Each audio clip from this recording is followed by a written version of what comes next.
Hey, what's up, guys? Welcome to another episode of the Sunderland Road to Glory career mode. A little bit of a shorter one for you guys today, I'm afraid. There isn't going to be any live footage. I just have not had the chance. So today we're going to have a lot of gameplay highlights, and it's going to be post-com. Hopefully that's okay with you guys. Just every now and again, we've got quite a lot of games coming up, some absolutely massive ones. But first, we had Everton, and we get off to a blistering start. Now, can I just say, McKinley is quite literally turning into the Scottish Messi. I've called him the Scottish Messi since we bought him, or, you know, brought him up from the youth academy, and I've got to say, he really is getting better and better. It is scary how good this guy can be. Lovely, lovely goal. He had to do so much running. It's so much work to do. It's a shame it was ruined by some questionable defending. I mean, just look at the gap between my two centre-backs. No idea what happened there. And then it gets worse. We find ourselves 2-1 down after such a good start. But Everton managed to score 2 goals very quickly. We had to come back from this. And what I decided to do was score an own goal. I thought that would be interesting to watch. It'd bring entertainment value. No, obviously I'm kidding. I'm just falling apart at the back here. Everton tearing me apart, and it comes to Joe Gomez in the box. I don't think he could have done much. Maybe he could have hooked his left foot around that. I don't know. But it goes down as an own goal.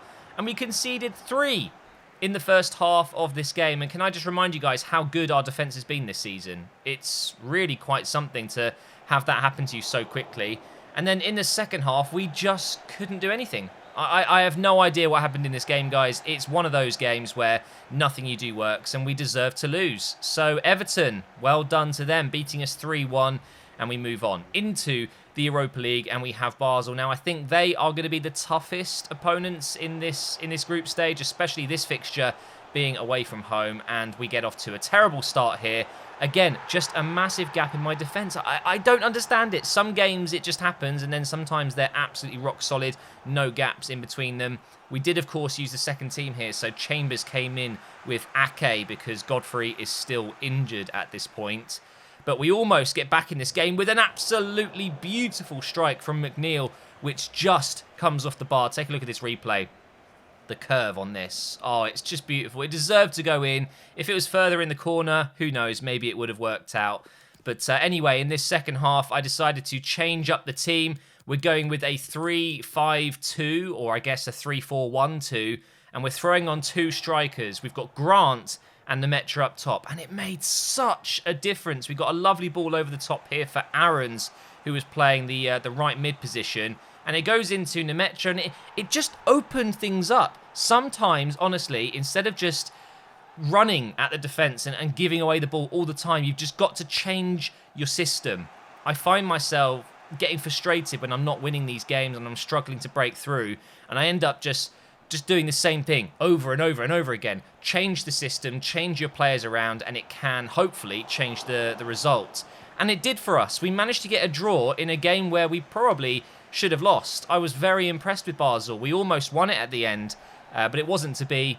We still get the draw. That means we're still unbeaten in the Europa League, but it wasn't quite as good as I would have liked. But anyway, this is a big game. We've got Manchester United, followed by Chelsea. So 2 massive games in the Premier League with teams that are in the top 4. I think as I was playing this game, I was in 5th place. So huge. We've got to win these games if we're super serious about finishing in the top 4.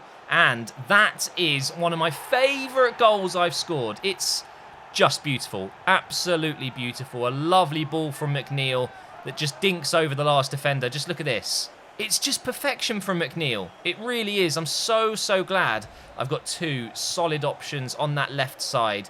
Whether it's Barnes, whether it's McNeil, or Grant even in some cases. I just have so many good players in every position, and I'm very lucky to be in that position. We almost get a second goal here. It was actually offside from McNeil, but Brewster brought it down brilliantly in the box, but just couldn't get his shot through the wall of defence. And Manchester United, as you know, have an incredibly strong team, and they were fighting to get back in this game. Look at that. So unfortunate not to score there, but don't worry. The game's going to give them a penalty. Look at the replay here. Someone explain to me how that's a penalty. He's ran into Ake. And no, this isn't slow motion. This is Pogba's run up. Yep, just go and make a cup of tea. Yep. He scores, of course. I decided to stay down the middle. I was hoping he would just shoot straight down the middle, but no, he went to the right side. Good finish. And Manchester United start the second half back in the game. Unfortunate. Really unfortunate. It wasn't a penalty. I'm still adamant to this moment right now that was not a penalty, but we get lucky there that it was Aaron Wan-Bissaka making it through my defence. If it was anyone else, that probably was a goal. And then they get a few more chances in this second half. It comes off the post, and then the clearance is bad. Luckily, Michael Scott is there to clean up the mess. And now going into the final few seconds of this game, you guys know what's coming, right? McKinley's on the ball. He cuts in, and it's blocked. But Brewster's... Oh, okay. De Gea turns into 99 Neuer. Unfortunately, we weren't able to score with Brewster there, but it does come out to McNeil, and it's saved again by De Gea. And that's going to be a draw. We had some big, big chances to win it at the end, but so did Manchester United. And honestly, I think a draw was a fair result. Now, into the Carabao Cup. With the second team, I thought Man City would go really weak. They didn't. They played a really strong team, but they still lost. A 2-0 win. Billing and Collins scoring our goals there. And then back into the Premier League, we got a 3-0 win against Sheffield United, who are second from bottom, I believe. I thought I would win that comfortably, and I did. And then we went into training. Michael Scott is now 84 rated. How quick has that gone? Ridiculous, really. And then up against Basel at home, I decided to simulate this one as well. The group stages are proving to be a little bit easier than maybe they could have been. We got very lucky with our draw. And then we went into Brighton and got a 2-1 win there as well. So some nice results there with simulation. But we get some bad news. Michael Scott, out of nowhere, breaks his ankle. It wasn't in training. It wasn't in any of those simulated games. But he's out for 2 months. Just out of nowhere. It's really strange. But Godfrey is now back in training, and we can start to use him in the next few games. We will warm him up, put him in for maybe 20 minutes in the Europa League, something like that. But next was that game against Chelsea. So having drawn against Manchester United, but then getting a couple of wins, it wasn't absolutely vital we get a win. But Chelsea are in second place, and they are quite a few points ahead of us. So although I don't think it would be that bad if we lost this game, of course, we want to win it. But Chelsea were on fire. Their passing was not fair. Simple as that. They were just dominating this game, and I relied on opportunities like this one, just breaking through. McKinley through on goal now, surely, but the heavy touch. Oh my God, McKinley. That is so unlike him. His dribbling is absolutely superb. I'd go as far as saying it's as good as Pepe's was in my Arsenal career mode. It's a joke how good he is at dribbling. But early on in the second half, we find Harvey Barnes on the left wing. He finds Grealish, and then he finds the back of the net with a beautiful curled finesse shot. And Kepa had absolutely no chance. It's a really nice finish, this. Such a simple goal to score, but sometimes you just miss these. So it's always nice when it does end in the back of the net. But we were much, much better in this second half. Grealish was dictating things just behind Brewster.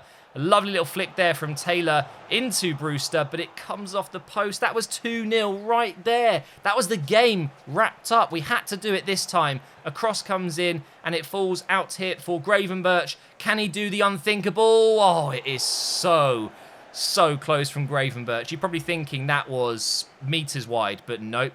Look at this replay. It looks like it's going to be miles wide, and then it just keeps curling. It keeps curling in, and it just misses the corner of the goal there by maybe half a foot, something like that. Big save from Gunn there in the 85th minute. Chelsea were really poking for that equaliser, and we were really trying to stay solid at the back, not concede a stupid goal, because then I could potentially get a second goal to wrap it up, and McKinley does it. There you go then. Chelsea, I can only apologise. What can I say? You should be doing better. You're in the top two for a reason. They've got some of the best players in the game. I mean, Kimpembe in defence. Jesus, he's good. Did you notice that, by the way, that McKinley actually started celebrating that goal before it even gone in? He knew as soon as he hit it. He is a magician. He is the Scottish Messi. But then Chelsea knew it was game over, of course, and a 2-0 victory at Stamford Bridge might go down as one of the biggest wins of the season. When we look back at the end of the season, will this be a crucial victory that almost guaranteed us the race to the top 4 being a little bit easier? Anyway, back into the Europa League, 4-0 win as we go in against Arsenal here. Now, this was also an important game. We're playing, it feels like we're playing just big game after big game in the Premier League. Everyone seems to be in the top 6. Arsenal at this point were 3rd. It's just unbelievable. So I really wanted to win this one as well. Having beaten Chelsea, why not keep the streak going, you know? We got the draw against United, which wasn't perfect, but beating Chelsea meant if we could beat Arsenal, a solid 7 points out of 9 against 3 teams in the top 4 is really quite a good return. But they were unbelievable. Pepe was, I would say, undefendable. Is that the word I'm looking for? I could not get close to Nicola Pepe. He's just ridiculous in this game. He really is. But then we get it up to our Pepe, McKinley. Passes it into Brewster, and he couldn't quite nutmeg the defender. And that was the end of the first half. Just a lot of possession from Arsenal and us trying to hit them on the break, but nothing really came from any of it. Then Gravenberch picks up the ball. He finds Brewster. We're going to try and get the cross in. Back to Gravenberch, who of course is 6'3", I believe it is. Very, very likely to score a header from that kind of area, but unfortunately the cross did not make it. Then McKinley goes on one of his long, mazy runs. It's beautiful. It really is. He tries to finesse shot, which accidentally gets blocked. It is what it is. Wasn't having his best game. I'm not going to lie. He's been scoring a lot of goals recently, but this one against Arsenal, he just could not seem to get the finishing touch. Gunn then has to make another save there. Arsenal were closest to scoring in the second half for sure. Now here's Taylor. Look at the space in the mid. Why didn't I pass it in the mid? We find McKinley instead. He runs through a couple of defenders, and I'm just greedy. I just decided to go for it. I don't know why. Sometimes when I watch these clips back, I'm just thinking, what am I doing? But this time, McKinley's through again. Am I going to be greedy? What do you guys think? Of course I am. I'm going to keep running. I'm just going to run into the goalkeeper because I'm a moron. I don't know. Somehow we almost won the game, even though Arsenal were the much better team. But it did end in a draw. So not the best result ever, similar to the Manchester United game, but we take it. It is what it is. And we move into the final game of this episode. Again, I'm sorry it's a little bit shorter than usual. I'll make up for it. We have Watford away from home. One of the best players I've come up against being Pepe, well, very similar to him, is Sarr. It's just the pace. It's the dribbling. It's the ball is glued to his feet. He was very difficult to defend against in this game. But we were getting on the break a lot. McNeil was playing on this left side. It's a lovely ball into Nemecha. And then McKinley with his right foot. Why? I tried to finesse it with that left foot. You know that was going in then. We pick him out again here. Finds a pass to McNeil, and they're very lucky that they were able to hook that one out because that was a goal, 100%. Still 0-0 at this point into the second half. It's a lovely ball through to McKinley. Surely this time, no. Okay, all right. I see what's going on here. McKinley just wants to give other teams a chance. He is at that level where he can dictate the game completely by himself, clearly. So he's missing chances just to make them feel like they've got some hope, you know. Here's McNeil. We're going to find Barnes in the middle who slots it home. It's a beautiful goal. He just came on. I was really struggling with Grealish and Collins, so I decided to give Barnes a go at Cam. And it was really successful. His first real involvement in the game got us the winning goal potentially. But here come Watford with a few moments to go, and that is a killer blow. It's going to be another draw. It's just draw, draw, draw at the moment. It's not a loss, granted. It's not the worst thing in the world, but if you really want to get into that top 4 with all these other big clubs, I've got to be winning these kind of games. But unfortunately, Watford were pretty strong towards the end of the game, and they probably deserved to get their equaliser. But there's the table. Man City are still unbeaten. Chelsea, Manchester United, and Arsenal in 2nd, 3rd, and 4th. And we sit quite comfortably in 5th above Spurs by 4 points. We haven't scored enough goals, though, still. And we are starting now to concede a little bit too many for my liking. So we'll see how we get on. We'll be back with another episode very soon. I appreciate you guys watching. Make sure you are subscribed if you're not already. Follow me on Twitter and on Twitch. I'll be streaming some F1 later. And I will see you in the next episode very soon.